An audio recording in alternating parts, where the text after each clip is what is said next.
Hi, this is MOUSUMI'S and you're watching MOUSUMI'S Artistry. Welcome to my new video. So first of all, I have taken this plastic bottle containers cutouts and all of these are covered with tissue paper. And now I will show you how I have decorated this one. So first of all, I have given it a coat of gesso and have used this Fabrica acrylic colors.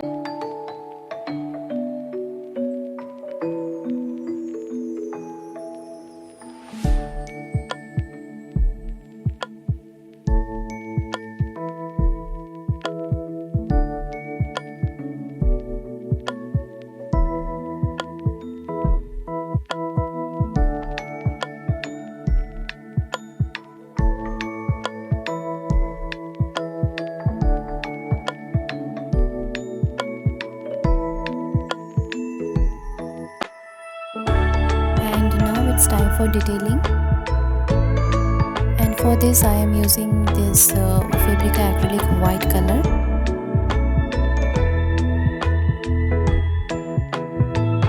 I am making some random patterns and dots here.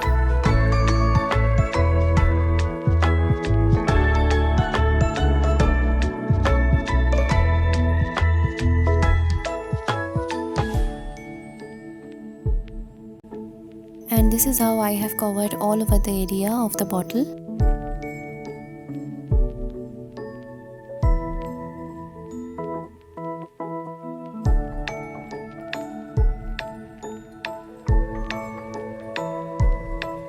So this is it. I hope you all have liked it. If yes, please do like, share and subscribe to my channel. Thank you. See you soon. Bye bye.